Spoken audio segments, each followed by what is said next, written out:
we're going to get started, everybody. It's 9 o'clock, starting out the last day of the conference. Thank you for being here. I know it's been a demanding 3 days, so I really appreciate you coming.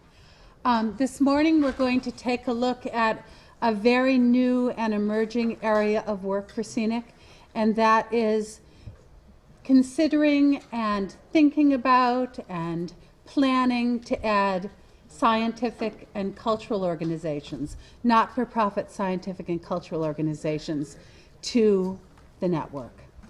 And in San Francisco, there are two organizations that are now connected to CalRan. One is SF Jazz and their beautiful new facility, and the other is the Exploratorium, as you heard yesterday, and their beautiful new facility. The session we're going to show you today is a cyber-symposium. SF Jazz is just one of 8 coordinating partners, and I'll show you who those are. But what I love about this is it makes me think, and I'd ask all of you to think, who is someone, a person, past or present, that you're interested in, that you're passionate about, that you'd like to learn more about? Because the people who organized the symposium asked themselves that question. And their answer to that question was a jazz pianist named Mary Lou Williams. She, as you can see from this slide, lived a good long life from 1910 to 1981, and she had a really prolific musical career. As a pianist, as a composer, she was born and raised in Pittsburgh, and many, many people love her music. Some of you may know it. Scholars study her music. And she is of such interest that they decided to mount and to create the cyber-symposium that we're going to tap into today. So the National Symposium is going to consist of a number of different events. As I said, there are 8 sites that are participating. Maybe I should actually show you them first. So this is a list of the partners. So this is this idea, right, of distributed expertise. And at Columbia University, at University of Michigan, at the Guggenheim Museum, at the Kennedy Center, at SF Jazz, at all of these places, there are people who can contribute to our understanding of her life and her work. I think a neat way to think about it is high-speed broadband enables us to gather and use many lenses through which to understand the life and the work of a person or of an organization. I love that idea of multiple lenses kind of simultaneously being employed for our understanding. So basically what's going to happen in this session is I'm going to just do a little bit of introduction, and then we're going to take a look. We're going to link to the live stream and hear a duet. And the duet is going to be between a musician at Harvard and a musician at Pitt. But the symposium as a whole consists of these components. So there's going to be significant improvisation that's a part of it, which makes latency a huge concern. And they're using this software that I wasn't aware of. It's called Jack Trip. You can look it up. It's a musical collaboration software that reduces latency. I guess it's like Lola. There's also a film that's being created by a really wonderful visual artist named Carrie Mae Weems, and that's at the Guggenheim.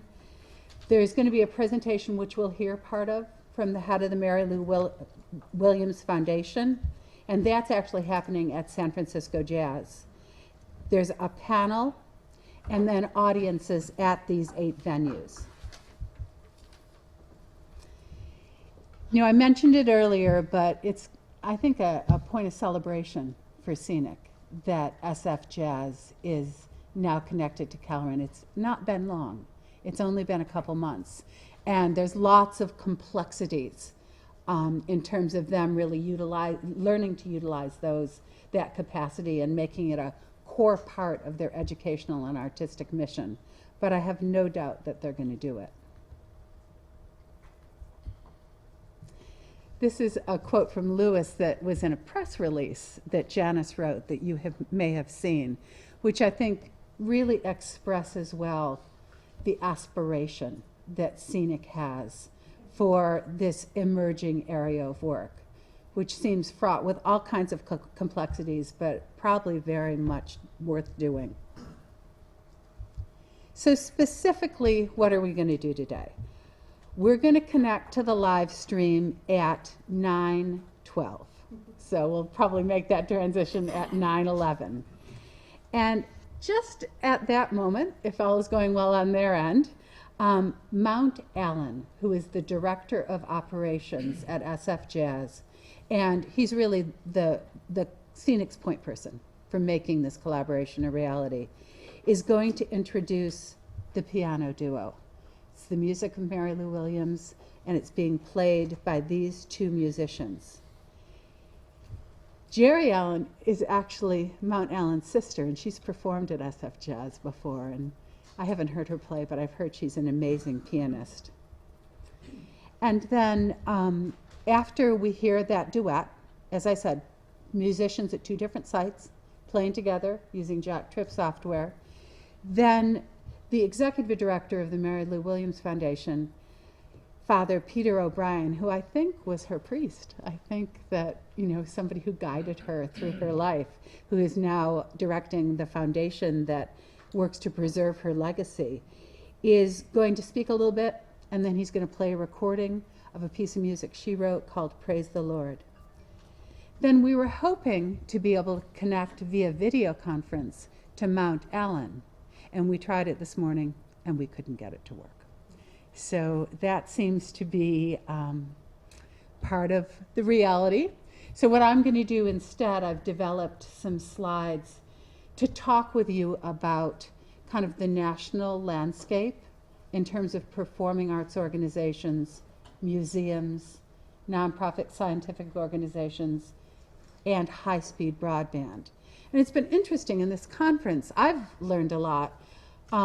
But we can see from referring back to earlier sessions that it's an emerging area of work, right? Remember, I don't know if you saw a slide that James Worley put up from Internet 2, but that slide told us there are only 200 not-for-profit cultural organizations, museums in the country who are connected to high-speed broadband.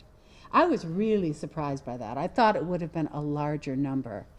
And I think the reason it surprised me is because it's such an unbelievable source of content.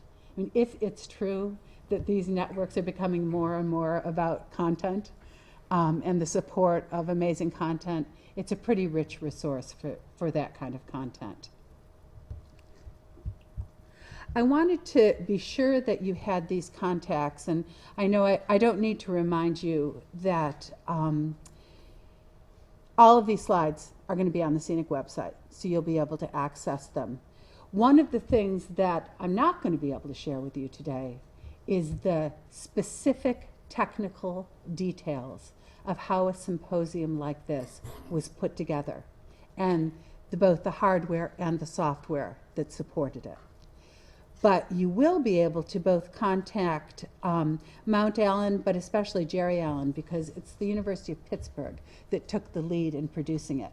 And she had a team of colleagues in the IT department there. So if you have questions or may want to produce something like this within your own organization, this is a list of contacts that you'll be able to access.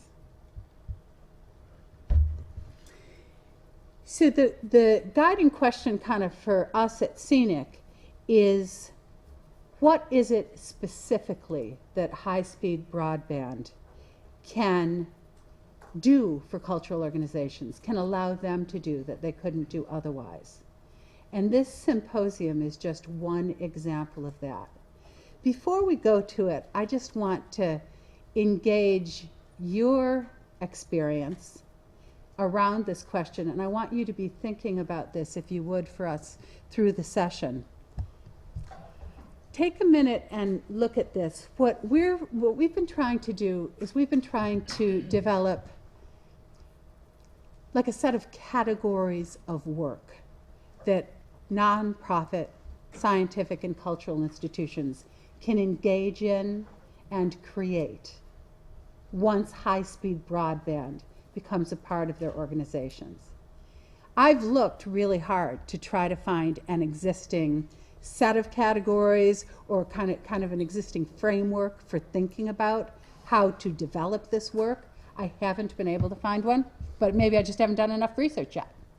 So I think what I'm asking you, because I think it's such an amazing opportunity to have you here, is if we could use this event as an occasion to engage your thinking. We'll come back to this after the live stream. If you were going to sit down with the symphony in your town, or a local dance company, or a children's museum, and all of a sudden a gigabyte magically appeared in their facility, what would you say to them that they could do? And how would you frame the set of opportunities so it was both compelling and understandable? So at that, we're going to try to switch over, right, Cassandra? Yep. All right, I'll leave it to you.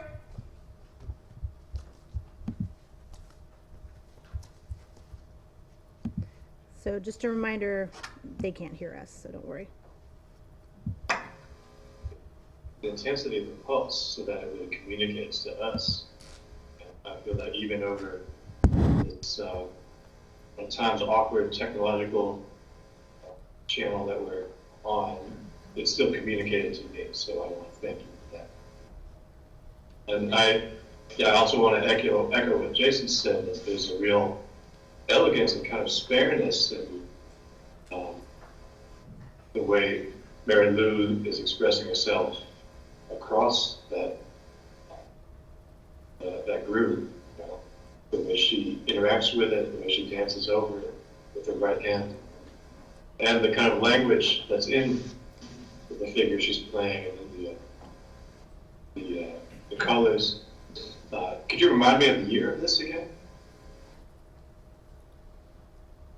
Didn't hear. Between, the year. What was the year? 44 and 47. 1944. Yeah, really ahead of its time in that case. And I've been really interested in learning all of what I've been finding out about her influence on the entire history of this music, and her kind of the teaching role that she had, the kind of innovations with the language and the form of this music that then influence all the people we consider the giants of jazz. And so to hear it, especially in 1944, the elements that we now consider sort of foundational to this music, that's very telling to me, very revealing how ahead of the time she was. I would say, Excuse me, Father Ryan, go ahead. I would say not only looking, Jason, not only looking forward to Monk, but looking backward to Count Basie for the space. Right. Right. She talked about space a lot. Interesting. What'd you say? So, Put space in it. That's good. Put some space in it. That's before sunrise. Sun Ra called and wanted her to play with his band, wow. but he wasn't paying anything. So she didn't do it. Oh, when she taught young pianists like Hilton Ruiz and various people like that, she said, I take them back to Fats Waller, and once they get that going, like the wheels of a train, not like a metronome, then drop that left hand and play. But you take them back to get that propulsion move. Yeah. You'll hear it. So, Father O'Brien, we'd like to change the formatting of the program a bit and ask Mount if he could come and say a few words. And then we will resume our schedule, the way we have our schedule kind of organized. Is Mount there? Uh-huh. Oh. Stay here, Father Brian. You have the microphone. Can you hear me? Yes. Very good. Mount Allen is the Director of Operations for the San Francisco Jazz Center. Allen is certified facilities executive. The center opened in 2013 as a LEED Gold Certified 700-seat performance venue. He also opened Jazz at Lincoln Center and the New Jersey Performing Arts Center. Mount Allen introduced the concept of non-higher education venue participation in the Research and Education Network arena to the industry during the featured technology session of the IAVM Annual Performing Arts Center Managers Conference in 2012, and has advanced the conversation to this point. The San Francisco Jazz Center, in collaboration with CENIC, is now the first adopter of this technology in a non-academic venue. Mount is my brother, and when he introduced me to the internet to technology, I became very interested in creative possibilities that it offered and thought how exciting it would be to bring scholars and artists together to explore the work of Mary Lou Williams. Hence, we're here today. So Mount, would you like to say a few words? Thank you, Jerry, and thank you to the panel. We're very excited to be able to participate in this endeavor. The Corporation for Education Network Initiatives in California, CENIC, gave us this opportunity, and as you indicated, we are one of the first adopters of this technology, which completely addresses the mission of San Francisco Jazz in terms of educational outreach across not just the state of California, but across the entire world. So this opportunity spoke to the organization from the perspective of having Father O'Brien here and being able to speak to the work of Mary Lou Williams. And Father O'Brien mentioned as we toured the center yesterday that we have one of the most glorious photographs of Mary Lou that he's ever seen directly across the street in a display in a building that is owned by the San Francisco Unified School District.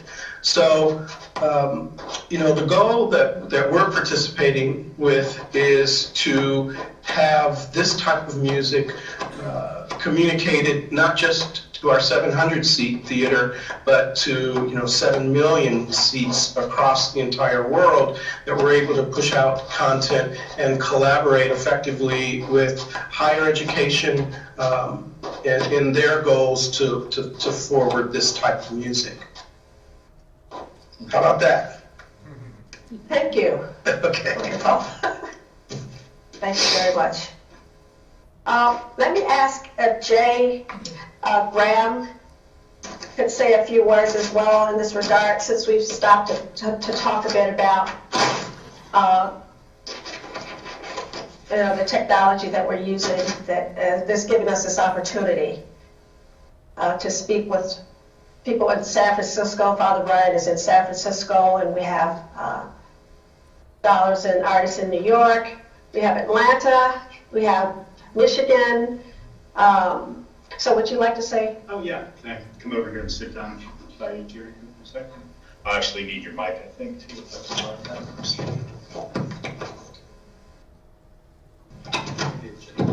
Oh, so? Okay. Okay. Thanks, everybody. Actually, this project is actually an exciting opportunity to use mobile technologies. A lot of the technologies that we're using here today aren't really new, but we're combining them in such a way to make to bring together 5 different sites and have this conference be actually able to do piano duets over the internet too, and the low latency of the internet too, and so forth. So there's a lot of technologies that we're using here today. There's actually some behind the scenes that you aren't actually seeing here today that here at the university we provided. We have a Box service. It's at box.net, and we use that for some of the file collaboration and the collaborative efforts in putting this together. Microsoft Link, we've used that to do a lot of the conference calls and the video conference calls. What we're seeing here and using today is BlueG Network video bridging software in the cloud. Some of the other things, the streaming that we're using is from Panopto, so we're actually streaming this across the internet.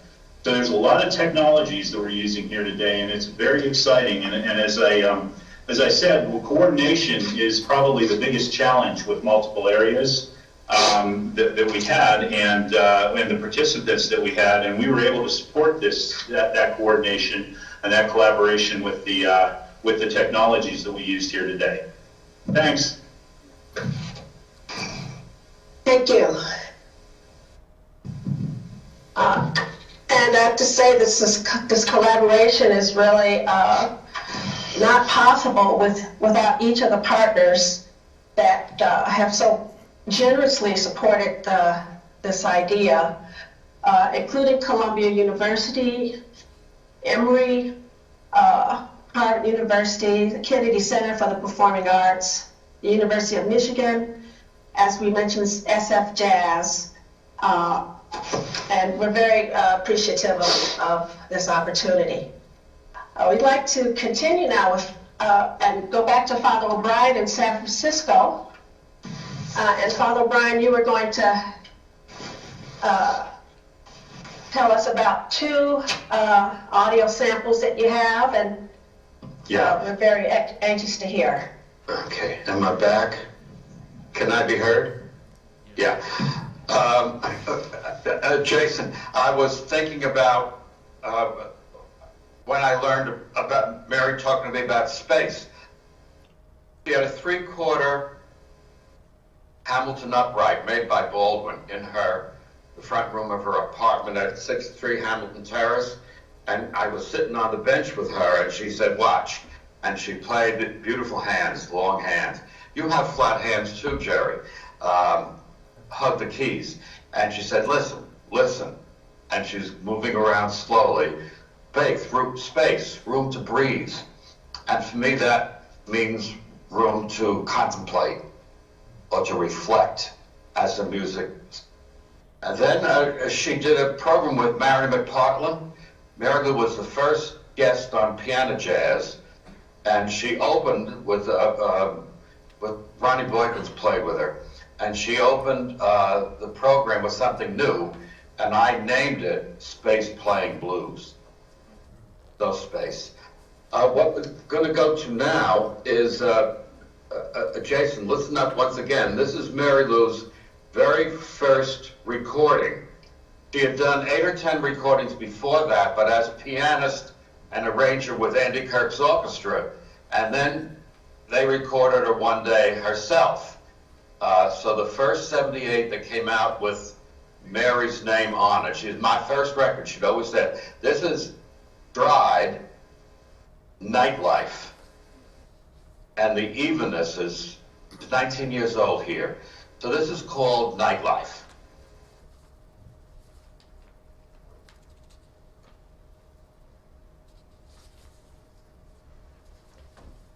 Here.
heard that hundreds of times.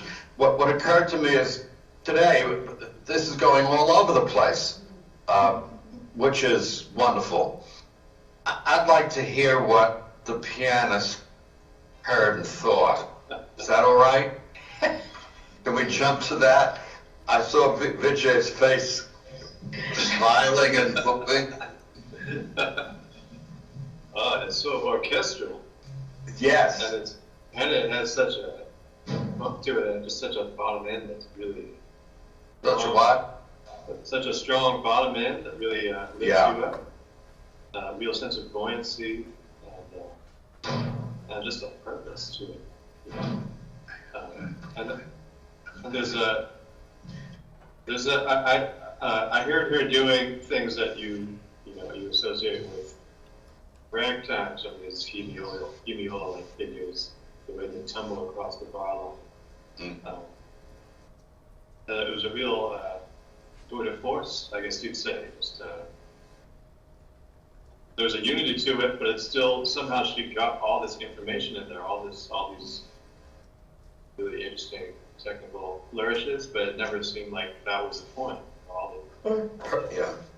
All of that was kind of more in service to what felt like a story being told. Very inspiring. I'm gonna go practice. She said when she was a little girl, she stretched the web of her left hand so that she could play tenths easily. Oh, yeah. And I was listening this time how the left hand is slightly louder than what's being played in the right. Keep that thing flying. I was very proud of that. My first record, should say. Wow, 19 years old. Incredible. Jason's you've done a lot of work with Stride. I'd like to hear what you thought. You know, listening to it now, today, it's also like she has like these mirrors that, I'm sorry, I'm speaking abstract. She has these mirrors around her that reflect certain people and distort others. And it's how she's able to distort like Earl Hines, late 20s Earl Hines, or James P. Johnson and Fats Waller kind of like doubling up the left hand in the bottom and this kind of like upbeat, offbeat. But then she's distorting it because she's using all this new harmonic language that has not been there. These close voicings, those combinations hadn't been made together yet. And that's what I think is most striking about this. And also, and she uses some of those early techniques of modulating, like the experience of a song modulating is an underutilized method. It rarely exists within jazz anymore. But she utilizes these techniques in a way that kind of totally sets a new example about how to do it that I don't necessarily think was there before. She's like making new etchings on the previous histories, the things that Vijay brings up about ragtime. And but she totally makes new marks in them, in a new sensibility in how to play that music without feeling like also it's like just a bunch of hands hammering and a bunch of hammers hammering the strings. Like it's very patient, and it allows itself to reveal itself over time. That's always what, as a young musician, I'm always kind of startled at when I'm listening to those pianists of those eras, is how they let things mature, but also it's in a very confined time space too. But yet you felt like, as Vijay said, you feel like you're hearing this massive 30-minute movement that lasts only about 3.5 minutes. So she does pack a lot in, but does not crowd the space.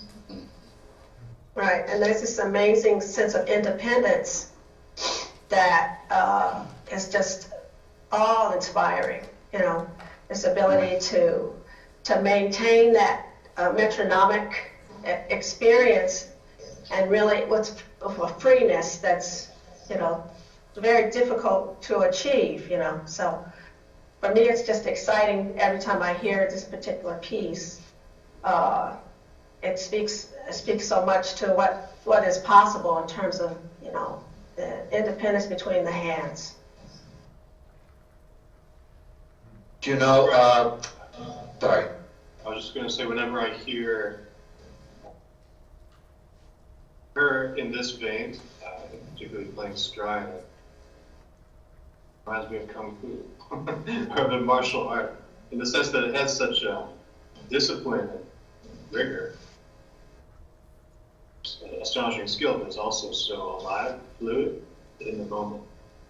Sort of hear that real combination of discipline and freedom. I think we're going to switch back. I think that they got She said- ahead in their schedule and played the duet before we joined. That's what I think happened. It was scheduled, but they must have gotten a little bit ahead, which I guess is the reality. But I think we got a sense, right, of the nature of the symposium. Unfortunately, I would have loved to hear them play the duet from 2 different locations. But this is archived, and you'll definitely be able to access it and go back and hear it, and I'm definitely going to do that.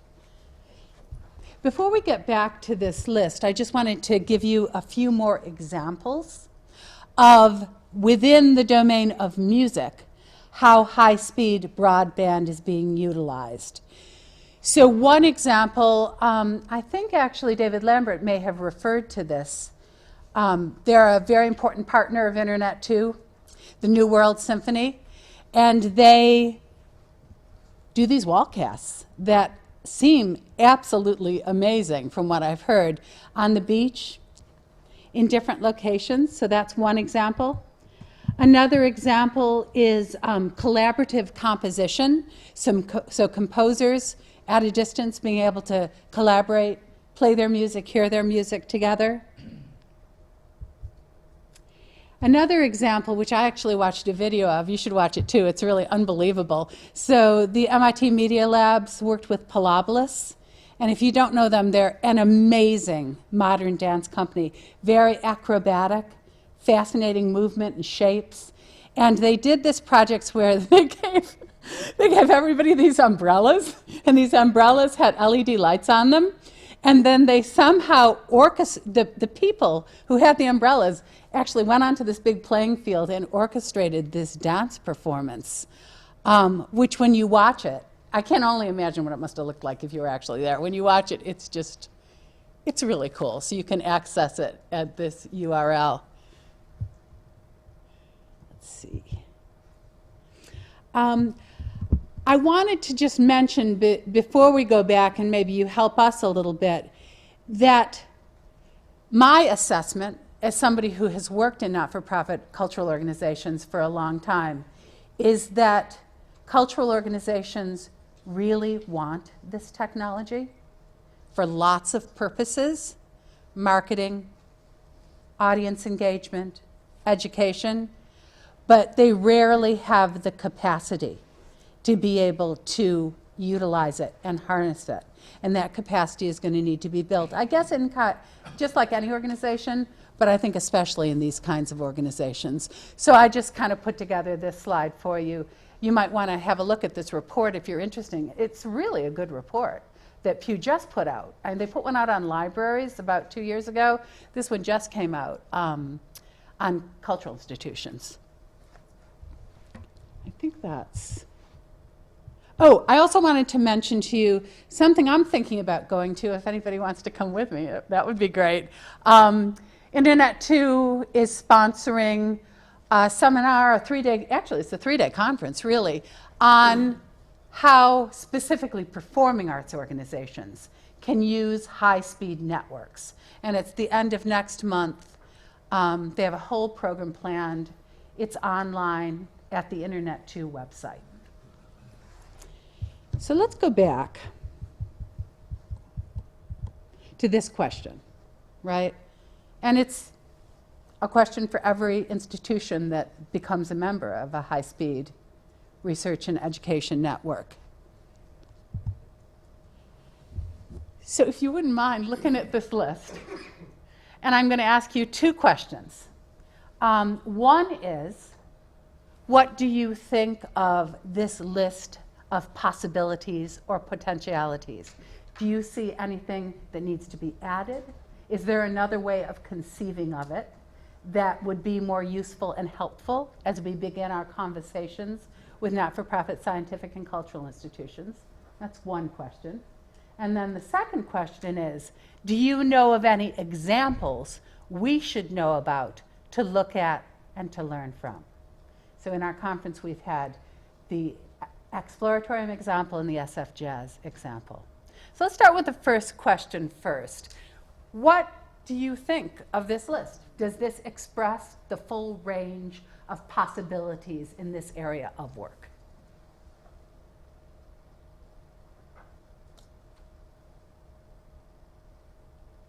Yeah. So, I probably you could twist one of these to fit this, but I was intrigued by the guy from NASA who was talking about building sort of always-on communication channels that are more ad hoc and casual, rather than these sorts of formal things. And I'm not sure I see that kind of thing, sort of a two-way webcam that's always on. So what would that look like specifically in a specific cultural institution? Like what could be done? Yeah, so I'm not certain, but perhaps engage with the with docents at the institution. I would think in that case you would have, for instance, same as here, you would have a projector screen where you see both sides, and that would people would walk by, or musicians and so on would walk by, and you'd probably see spontaneous jam sessions that get started by people that suddenly meet each other from around the world or so. It's actually a cool idea, right? It's like a live stream. Yeah. Like you'd have a live, aren't there all kinds of live streams like on rocks where seals are and, at observatories? So this would be a live stream into maybe a hall in a performing arts center, Yeah. or a studio in a museum, or Rob at the Exploratorium in the Tinkerer's studio. Wouldn't I love that? I would actually go look at that. Or like the Exploratorium now, they have this big center space where they build the exhibits, and everyone who comes can watch them build. And so a live stream from the exhibition construction area. It's actually, that is a new category, Cliff. You're right, that's not on this list. That's a cool idea. The live streams are there's webcams at every zoo where there are cute baby animals. And so Right. Having it be two-way or multi-way is something I don't see here. Yeah. No, that's great. That's very useful. Yeah.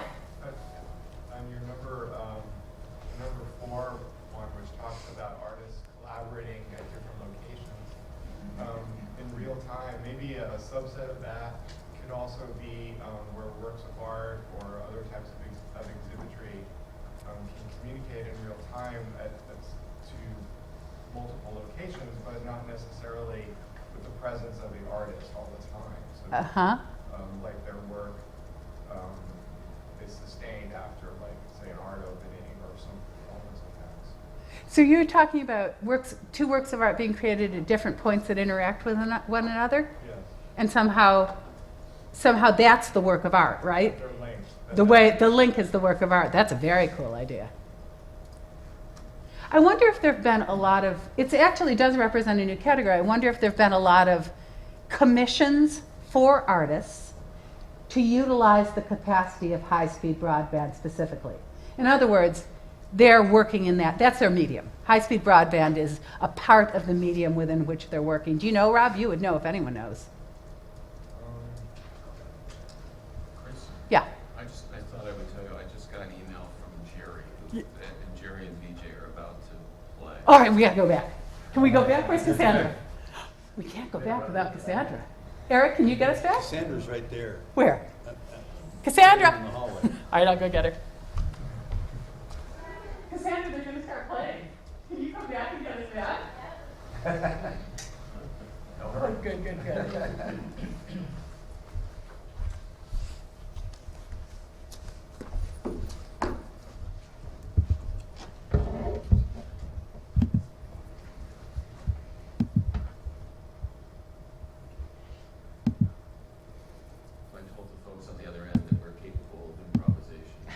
Absolutely.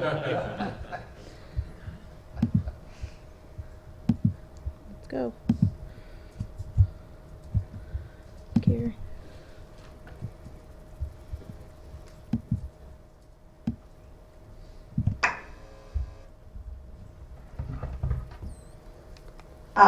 African-American high school music teacher in the city of Detroit.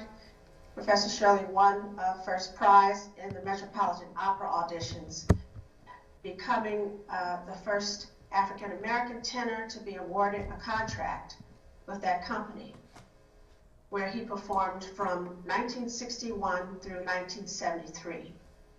He played major roles in more than 20 operas, often performing with fellow African-American opera pioneers Leontine Price and Shirley Barrett. Professor Shirley is in demand nationally and internationally as a performer, teacher, and lecturer. He has won international acclaim for his performances in the world's great opera houses. We have also with us Carmen Lundy, who is an award-winning jazz vocalist and composer, educator. Ms. Lundy's catalog numbers over 80 published songs, one of the few jazz vocalists in history to accomplish this distinction. Since its inception in 1998, Ms. Lundy participates in Betty Carter's Jazz Ahead program at the Kennedy Center in Washington, D.C. as a resident clinician and guest artist. She has also worked with the Thelonious Monk Institute of Jazz as a guest artist and clinician. And Ms. Lundy has, I think it's safe to say that she is one of the most knowledgeable musicians on Mary Lou Williams's vocal music, and a very important voice in regard to continuing to promote Miss Mary Lou Williams's music. She is performing in a piece in New York at the Harlem Stage that it will be opening tomorrow. That is in tribute to Mary Lou Williams. And we're very happy to have her here as well. And then Eugene Rogers, Assistant Professor and Associate Director of Choirs at the University of Michigan, where he teaches undergrad conducting and conducts the Men's Glee Club and the University Choir. His past appointments have included McAllister College in St. Paul, Minnesota, the Boys Choir of Harlem. Also at Manchester College, he served as Director of Choral Activities and commissioned and premiered numerous new works, and began the Songs of the Earth World Music Concert Series. He's a wonderful vocalist as well. And I'd like to also invite Dwight Andrews back to this panel. Father O'Brien, could you please talk to us about Come Holy Spirit, and then And play it? And then play it, yes, please. Okay. This piece was written by Mary Lou Williams in December of 1966 for a Carnegie Hall concert in January of 67 called Praise the Lord, Many Voices. I mean, So do you that want to had hear Praise the Lord? Let's see what different kind kinds of of is. music. David Oh, no, it's too Ambrose late. Graham wrote a long piece, a Kaddish. All right. So it appears that that it got changed again. In between Mount communicating to Lewis that they were about to play the duet, it got changed again. So I apologize for that. Which I guess just shows that even if you've got 8 sites linked, your event can still have an improvisatory quality, right? I guess that's a nice lesson. It is 9:45. I don't want to keep you. I appreciate your attention. I appreciate your willingness to improvise with us. And more than anything, I appreciate your willingness to think with us about this potential new area of work. So thank you so much.